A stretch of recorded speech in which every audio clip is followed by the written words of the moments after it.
Hi അമ്മി. കഴിഞ്ഞ വർഷമാണ് കുട്ടനാടൻ മോൺസ്റ്റർ ഞാൻ അപ്ലോഡ് ചെയ്തത് ഫസ്റ്റ് എപ്പിസോഡ് ആർമിൻ്റെ FF. ഏറ്റവും കൂടുതൽ റിക്വസ്റ്റ് നെക്സ്റ്റ് പാർട്ട് വേണം എന്ന് പറഞ്ഞ് എനിക്കിപ്പോഴും കമൻറ്റ് ഇടാറുണ്ട്.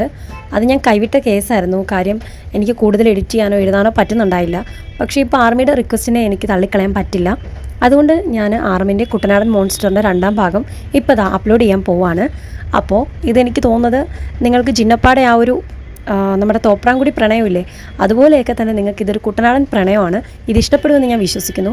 I think it's just A family movie and also love story. അപ്പോൾ ഇത് നിങ്ങൾക്ക് ഒരുപാട് എൻജോയ് ചെയ്യാൻ കഴിയുമെന്ന് വിശ്വസിച്ചുകൊണ്ട് നമുക്ക് സ്റ്റോറിയുടെ 2ാം ഭാഗത്തേക്ക് പോകാം. പിന്നെ സ്റ്റോറിയുടെ ഫസ്റ്റ് പാർട്ട് കാണാത്തവർക്കായിട്ട് ഞാൻ ഡിസ്ക്രിപ്ഷൻ ബോക്സിൽ അതിൻ്റെ ലിങ്ക് കൊടുത്തേക്കാം. അപ്പോൾ നമുക്ക് സ്റ്റോറി വായിച്ചാലോ? പറയൂ എൻ്റെ ചേച്ചി, നിങ്ങൾക്ക് എങ്ങനെ അറിയാം? അത് നിങ്ങളുടെ സെർവൻ്റ് പറഞ്ഞു കേട്ടതാണ്. കള്ളം, നിങ്ങൾ കള്ളം പറയുന്നു. എന്ത് കള്ളമോ? നടന്നത് തന്നെയാ, അല്ലാതെ ഞാനെങ്ങനെ അറിയാൻ? അതിനെനിക്ക് ചേച്ചി ഇല്ലല്ലോ. ഇല്ലേ? അപ്പോൾ അയാൾ കള്ളം പറഞ്ഞതാണോ? അവളൊന്നും മിണ്ടാതെ പോയി. ചേച്ചി ഇല്ലെന്നോ? എന്നോടോ? എന്താ ഇവളിങ്ങനെ? നിന്നെ വിടില്ലടി ഞാൻ. അവൻ കുറച്ച് ദിവസം അവിടെ തങ്ങി. അവരുടെ നാട്ടുകാരും ജോലിക്കാരും ഒക്കെയായി നല്ല അടുപ്പത്തിലായി. ആ ഒരു ബന്ധം അവളുടെ വീട് വരെ എത്തി. അച്ഛൻ മരിച്ചിട്ട് കുറച്ചായി. അമ്മയുണ്ട്. അവനൊരിക്കൽ ഒരു ഈവനിങ് വാക്കിൽ നടന്ന് അവളുടെ വീട് വരെ ചെന്നു. ഒരു പടുകൂറ്റം ബംഗ്ലാവ്, താമരമറ്റം. വീടിന് മുന്നിലായി ഒരാനയും താമരമറ്റത്ത് എന്നെഴുതിയ 4 ലോറിയും കിടപ്പുണ്ട്. അവൻ കയറി ചെന്നപ്പോൾ അവനുമായി നല്ല അടുപ്പത്തിലായിരുന്ന അവരുടെ കാര്യസ്ഥൻ ഇറങ്ങി വന്നു. ഹാ ജൂനിക്കുഞ്ഞോ, കയറി വരണം. എന്താ തറവാട്ടിലേക്ക്? ക്യാമറയായിട്ടൊന്ന് ചുറ്റി. അപ്പോൾ കണ്ടതായി ഈ വീട്. പാടത്തിന് നടുവിൽ, തെങ്ങും തോപ്പിന് നടുവിൽ ഒരു കുളത്തെ ചുറ്റിപ്പറ്റി ഒരു ബംഗ്ലാവ്. നല്ല പഴമ തോന്നിക്കുന്ന ഒന്ന്. കുറച്ച് ഫോട്ടോസ് എടുത്താലത് ആലോചിക്കുക. ഞാൻ ഈ ഡോക്യുമെൻ്ററിയൊക്കെ ചിലത് ചെയ്യുന്നുണ്ട്. ഓ അതിനാണോ? അന്നാ ഈ തുളസി തറയിൽ അങ്ങോട്ട് തുടങ്ങുക. അപ്പോൾ ഒരാൾ വന്ന് കാര്യസ്ഥനെ വിളിച്ചു. അപ്പം മാമേ, അയ്യോ ലക്കി കുഞ്ഞ് മാർക്കറ്റിലേക്ക് ചെല്ലാൻ പറഞ്ഞു. പച്ചക്കറിയുടെ ലോഡ് വന്നേ. എന്നാൽ കുഞ്ഞ് കാണ്, ഞാൻ പോയി വരാം. സരസ്വതി, എടി സരസ്വതി, ദേ ഒരു ഗ്ലാസ് സംഭാരം എടുത്തു, നല്ല തണുത്തതായിക്കോട്ടെ. അയാളങ്ങ് പോയി. ഫോട്ടോ എടുത്തു വന്ന് വീട്ടിൽ കയറിയപ്പോഴേക്കും, നിൽക്കൂ, ആരാണ്? അല്ല, ഞാൻ വൈൽഡ് ലൈഫ് ഫോട്ടോഗ്രാഫറാണ്, മുംബൈയിൽ നിന്ന് വരാണ്. ഓ അതെയോ, എന്നാ വരൂ. ഞാൻ ഈ പഴയ നാട്ടിൻപുറങ്ങളെ പറ്റിയും പഴയ തറവാടുകളെ പറ്റിയുമൊക്കെ ചെറിയ ഡോക്യുമെൻ്ററി ഒക്കെ ചെയ്യുന്നുണ്ട്. ഇവിടേക്ക് പോകുന്നത് അതിന് വേണ്ടിയിട്ടാണ്. ആവാം, നല്ല കാര്യം.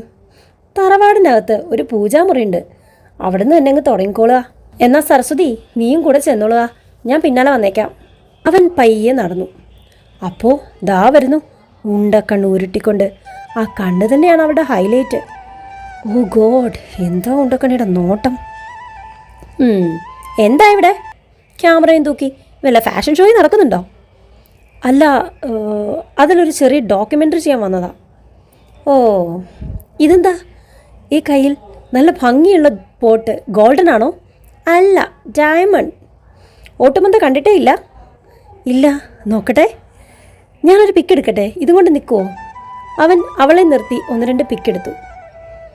ഇതിലെന്താ നോക്കട്ടെ. ഛീ, വല്ലാത്തൊരു ഫോൾ സ്മെൽ. അത് പുളിച്ച തൈരും കഞ്ഞിവെള്ളവുമാണ്, രണ്ടും കൂടെ മിക്സ് ചെയ്തതാ. ഇതെന്തിനാ? കുളിക്കുമ്പോൾ തലയിൽ തേക്കാൻ, മുടി വളരാൻ ബെസ്റ്റാ, താരനും പോയി കിട്ടും. ഛീ, നാറ്റും സഹിക്കുന്നേ ഇല്ല. ഇങ്ങി തന്നേ. അതെ, ഡോക്യുമെൻ്ററി ചെയ്യുന്നതൊക്കെ കൊള്ളാം. എൻ്റെ ഏട്ടന്മാരിപ്പോൾ വരും, അവരെങ്ങാനും വന്ന് നിങ്ങളെ കണ്ടാ നിങ്ങളുടെ ഡോക്യുമെൻറ്റ്സൊക്കെ നഷ്ടപ്പെടാതെ നോക്കിക്കോ. ഡോക്യുമെൻറ്റ്സോ? ഒന്നുമില്ല, ഒള്ളി പാസ്പോർട്ട്. പൊട്ടൻ. നമ്മു, നമ്മു, എടി നമ്മു. അയ്യോ വല്യേട്ടൻ, അയ്യോ. വല്യേട്ടൻ്റെ ശബ്ദം കേട്ട വെപ്രാളത്തിൽ തൈരുപാത്രം തട്ടി അവൻ്റെ ദേഹത്തേക്ക് വീണു. ഛീ, അയ്യോ. എന്താടി ഇത്ര ചിരിക്കാൻ? ഇവരെന്താ ഇവിടെ? തറവാടൊക്കെ കാണാൻ വന്നതാ, അറിയാതെ തൈര് തട്ടി വീണു. പെണ്ണുങ്ങളായ കുറച്ച് മര്യാദയ്ക്കൊക്കെ നടക്കണം. എന്താണെങ്കിലും ആ കുളം ഒന്ന് കാണിച്ചു കൊടുക്കുക. ആ വടക്കേ ഭാഗത്തോട്ട് എന്നാൽ കുളം കാണാം. ഡി കുടുംബത്തിൽ വരുന്നവരോട് മര്യാദ പാലിക്കണം. ഒരു തോർത്തെടുത്ത് കൊടുക്കടി. അവന് ചേരുമെങ്കിൽ ഒരു ജോഡി ഡ്രസ്സ് ഭരതിൻ്റെ എടുത്ത് കൊടുക്ക്. ആ, എന്നാൽ ഞാനങ്ങോട്ട് പോവാം. ഗോപാല, ദേ ആ പശുക്കിടാവിനെ ഒന്ന് മാറ്റിക്കെട്ടിക്കേ. ഞാൻ പോയിട്ട് പോരാം. Wow, beautiful place, clean and amazing. ക്ലീനൊക്കെയാണ്. നീന്തലറിയോ? സ്വിമ്മിങ് കുറച്ച്. എന്നാ ചാടിക്കോ. ആ, ചാടാം. ഒന്ന് മാറിയാൽ കൊള്ളായിരുന്നു. എന്താ, നാണാണോ? ഇത്തിരി കാണ്ട പോന്ന് ഈ നിക്കറും ഇട്ട് കുട്ടനാട് മൊത്തം നിരങ്ങാം. പബ്ലിക്കായിട്ട് കടവത്ത് പോയി നീന്താം. ഇവിടെ മാത്രം ഇത്ര നാണവോ? അങ്ങോട്ട് ചാടങ്ങോട്ട് എന്നും പറഞ്ഞ് അവൾ അവനെ തള്ളി കുളത്തിലേക്കിട്ടു. എന്നിട്ട് നിർത്താതെ ചിരിച്ചു.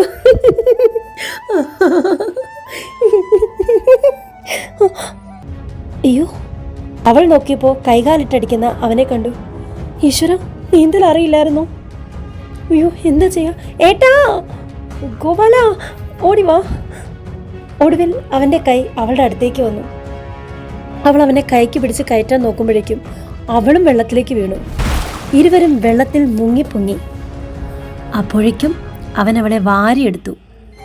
അവൻ്റെ കണ്ണിലേക്ക് ചിമ്മി നോക്കുന്ന അവളുടെ കണ്ണിലേക്ക് ചാട്ടുള്ളി നോട്ടുവെറിഞ്ഞ് അവൻ.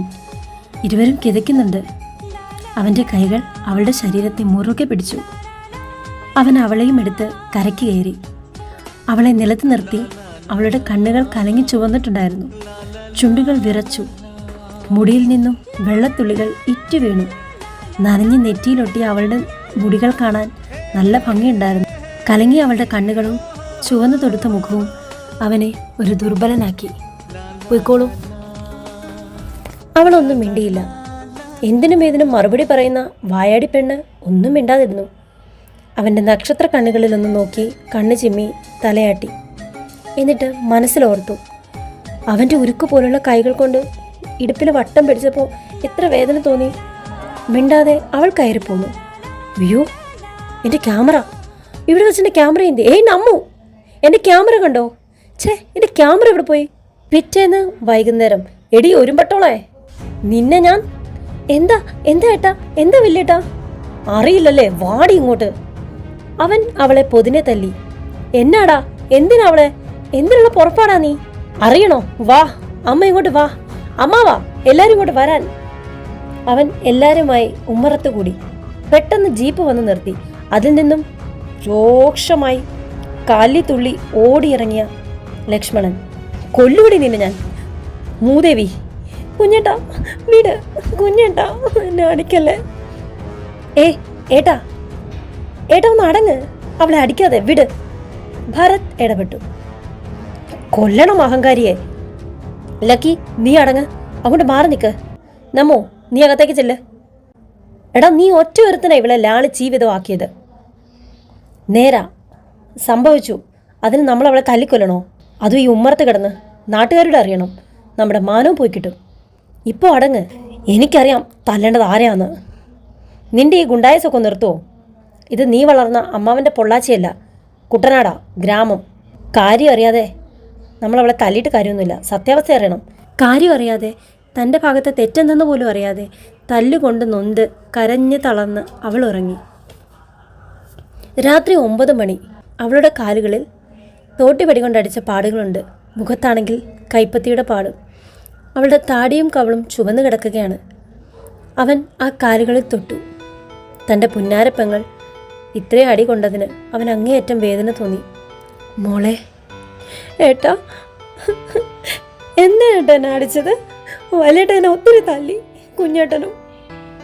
മോള് കരയാതെ. അല്ല, കാരണം അറിയണമല്ലോ. എത്ര വേദനിച്ചറിയോ? എന്തിനെന്നിങ്ങനെ തല്ലിയേ? കാരണം നിനക്കറിയാമല്ലോ. പിന്നെന്താ? എന്താ കാരണം? ഞാൻ ഒരു തെറ്റും ചെയ്തിട്ടില്ല. കാരണം നിനക്കറിയില്ല? ഇല്ലെന്നേ. ഇതാണ് കാരണം. അവൻ ഒരു പേപ്പർ പാക്കറ്റ് എടുത്ത് അവളെ കാണിച്ചു. അത് തുറന്നു നോക്കിയ അവൾ ഞെട്ടി സ്തംഭിച്ചു. അയ്യോ ഏട്ടാ, ഇത്